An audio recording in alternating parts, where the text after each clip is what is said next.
अस्सलामुअलैकुम, कैसे हैं आप सब। आई होप आप बिल्कुल ठीक होंगे। और जी हम भी बिल्कुल खैरियत से हैं। और ये है जी सहरी का टाइम। मैं तो पूरी रात ही नहीं सोई थी और अब 3 बज चुके हैं, तो मैंने सोचा कि सहरी बनाना स्टार्ट कर देती हूँ। तो बस दही, अंडे और आटा वगैरह मैं फ़्रिज से निकाल लूँगी। और दही में तो चीनी मिक्स करके मैं इसको रख देती हूँ कि जब तक हमने खाना है तो ये अच्छे से सेट हो जाएगा। और अवन की ट्रे धोई थी रात में, तो उसको अब मैं दोबारा से फ़िक्स कर दूँगी क्योंकि सालन वगैरह गर्म करना है। तो पहले सालन गर्म करके सारे काम करके फिर मैं पराठे बनाना स्टार्ट करूँगी। और जी हमारे यहाँ तो मौसम बहुत अच्छा हो गया है। कल भी बारिश हुई दिन में और इस टाइम भी बहुत ठंडी हवा चल रही है, तो अच्छी खासी सर्दी हो गई है। अल्लाह ताला ने रमज़ान बहुत आसान कर दिया है। प्यास नहीं लगती है तो इसलिए रोज़ा आराम से मुकम्मल हो जाता है। सहरी में मैं लस्सी भी बनाती रही हूँ, लेकिन आज कुछ ज़्यादा सर्दी है तो इसलिए भी मैंने नहीं बनाई है। और यहाँ पे बस मैं जल्दी से पराठे बनाने की तैयारी कर रही हूँ। जिस दिन से रमज़ान शुरू हुआ है मैं सालन कम ही बना रही हूँ क्योंकि सहरी में अंडे और दही वगैरह होता है, तो सालन की इतनी ज़रूरत महसूस ही नहीं होती है। और अफ्तारी में और बहुत सारी चीज़ें हो जाती हैं, इसलिए कोई भी खाना नहीं खाता है। अफ्तारी हैवी हो जाती है और रात में हम चाय या दूध वगैरह पी लेते हैं, तो इसीलिए बस फिर सालन मैंने कम ही बनाया है। छुट्टियों में अगर रमज़ान आता है तो सबके लिए बड़ी आसानी हो जाती है। रात में सभी जाग रहे होते हैं और फिर सहरी करके ही सोते हैं। लेकिन जब छुट्टियां नहीं होती हैं तो रूटीन थोड़ी सी टफ़ हो जाती है। जैसे अभी सहरी के 2 घंटे बाद ही अब्दुल वली का स्कूल शुरू हो जाता है, तो फिर उसके लिए दोबारा से जागना होता है। तो ज़रा मुश्किल हो जाता है मैनेज करना। नींद पूरी हो जाती है लेकिन हिस्सों में सोना पड़ता है। और सबसे ज़्यादा हिम्मत तो उन टीचर्स की है जो रोज़ा रख के बच्चों को पढ़ाती हैं। और छोटे बच्चों को तो मैनेज करना भी ज़्यादा मुश्किल होता है। और जी पराठे बन गए हैं और साथ में मैं जल्दी से अंडे फ्राई कर लूँगी और बस फिर मेरी सहरी हो जाएगी रेडी। और मैं सुकून से बैठ के अपनी सहरी मुकम्मल करूँगी। फजर की अजान हो गई है तो बस अब हम नमाज़ पढ़ेंगे और सो जाएंगे।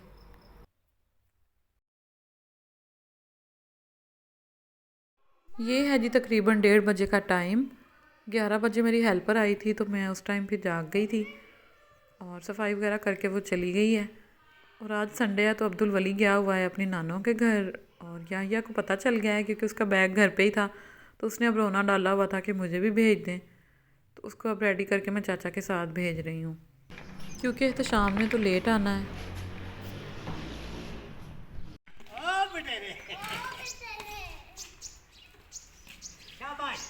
इधर से पकड़ो। तेरी आगे हो जा। ये जूता नहीं गिराना, मैं तो तेरी पिटाई बहुत करूंगा, ये याद करना। अम्मी का घर ज़्यादा दूर नहीं है, सिर्फ 5-7 मिनट का रास्ता है। और उधर ही ताई अम्मा का घर है और इनके पुप्पो का भी।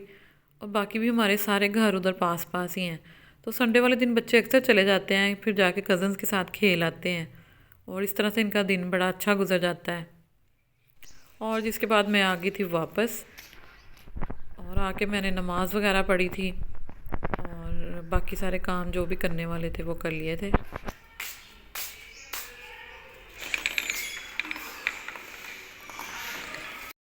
आज अफ्तार में मैं बनाऊंगी पराठा रोल और यहाँ पे मैं उसकी तैयारी कर रही हूँ। तो सबसे पहले मैं आटा गूंद लूँगी। अभी सिर्फ 3 ही बजे हैं तो मैंने काम स्टार्ट कर दिया था ताकि मैं लेट ना हो जाऊँ, लेकिन फिर भी मैं थोड़ी लेट हो ही गई थी। खैर जी मैंने 3 कप मैदा ले लिया है और उसमें 1 टीस्पून मैंने नमक शामिल कर दिया और तकरीबन 3 टेबलस्पून मैंने उसमें ऑयल शामिल कर दिया। और इसको अच्छे से मिक्स करके तो पानी के साथ मैं इसका डो बना लूँगी। ना ज़्यादा नरम होना चाहिए और ना ही ज़्यादा सख्त। तो बस इसको अच्छे से मैं गूंद लूँगी। आटे को अच्छी तरह से गूंदने के बाद तकरीबन 20 मिनट की मैं इसको रेस्ट दे दूँगी और ढक के इसे रख दूँगी।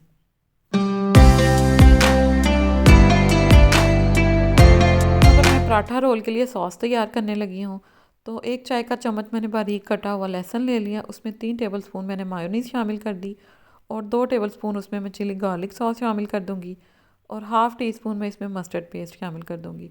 आप 1 टीस्पून तक शामिल कर सकते हैं। और तकरीबन हाफ़ टी स्पून ही इसमें मैं हनी शामिल कर दूँगी और इसको अच्छे से मिक्स कर लूँगी। सॉस को रेडी करके मैं फ्रिज में रख दूँगी।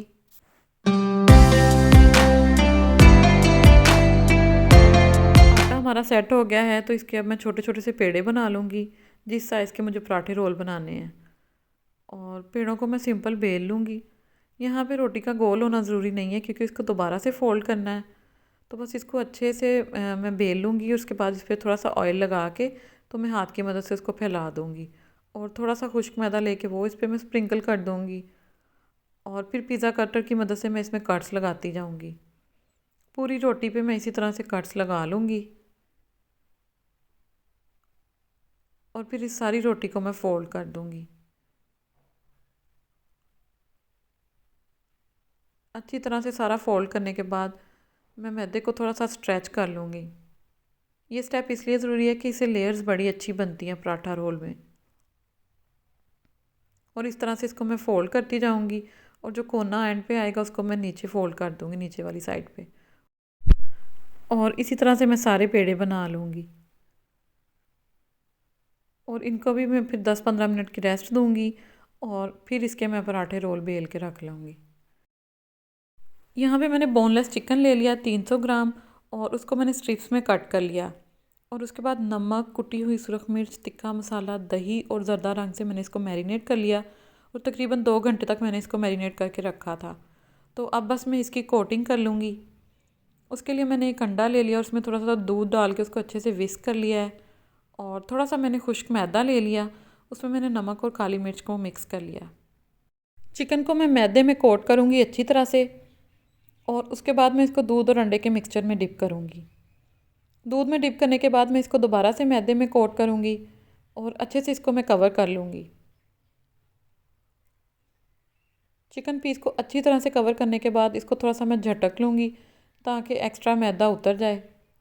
बस इसी तरह से मैं सारा चिकन रेडी कर लूँगी और फिर मैं इसको फ्राई कर लूँगी और हमारा जिंगर चिकन हो जाएगा रेडी। इस रोल के आप बहुत सारे नाम रख सकते हैं, जिंगर रोल, पराठा रोल। और हमारे यहाँ तो एक शॉप होती थी, उधर से ये ट्विस्टर रोल के नाम से मिलता था। इसी तरह से पराठे में लेयर्स होती थी और बीच में जिंगर चिकन रखा होता था।